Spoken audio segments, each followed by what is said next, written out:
So today I wanted to tell you a story about a status certificate condition and a deal that almost went sideways. This happened to my seller 2 summers ago. We were selling their condo. We were doing an offer presentation. It was competitive. There were a couple of offers, and one of the offers came in at a price and terms that my seller really liked. And the only condition that they had was a status certificate condition. So we went ahead with it. There was no financing condition, and we ordered the status certificate ahead of time from property management. So I had it on hand.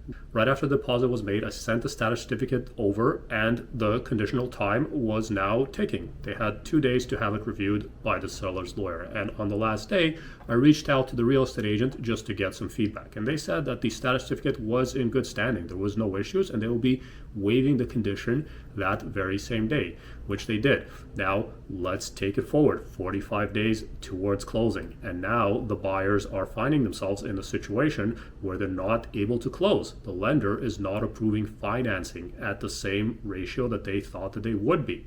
What turned out is that they never actually sent the status certificate to their lawyer. The buyer's agent, I think, took a look at the status certificate and then gave it the thumbs up and the green light. So they weren't able to close within 45 days. They were in a position where they were potentially going to lose their deposit. Our lawyer contacted their lawyer and said that, okay, we're okay to extend closing, but forfeit the deposit into our real estate trust account. They went ahead and did that. The funds were transferred to my client's lawyer, and we were holding on to these funds. 15 days of extension were provided. After 15 days, they still weren't able to close. So at this point, the funds were already forfeited and deposited into my client's account. Now, my client had the funds, and we were getting ready to put the unit back on the market.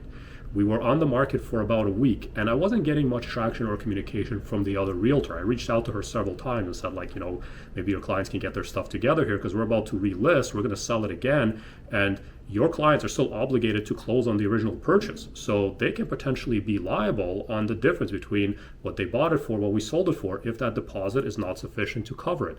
Well, they ended up coming back about a week later, and they finally were able to close. But it was a lot of turmoil. Apparently, these people thought that they could get this property with just a 5% down payment, and based on the status certificate, they weren't able to do that. They needed to come up with 20%, otherwise they wouldn't get financing. They were scrambling. There was probably a lot of stress. They had about a month and a half where they were just borrowing money from whoever to make up that deficit in the down payment. Eventually they did close and they did get the unit, but this just goes to show you, make sure that you have that status certificate reviewed by your lawyer.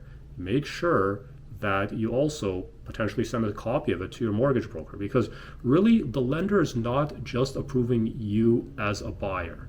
Okay, they're more concerned about the property that they're securing their loan against. And if the condominium corporation has a deficit in the reserve fund, maybe some legal issues, maybe there's a special assessment going on, you're going to have a challenge getting financing on that property.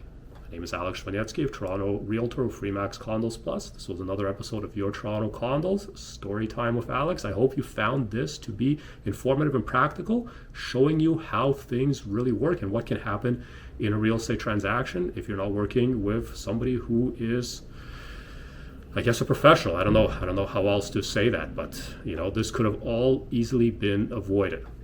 Thanks for watching. Hope you like this. If you can give me a thumbs up, share this video, and subscribe to my channel. I would greatly appreciate it. I'll see you next time.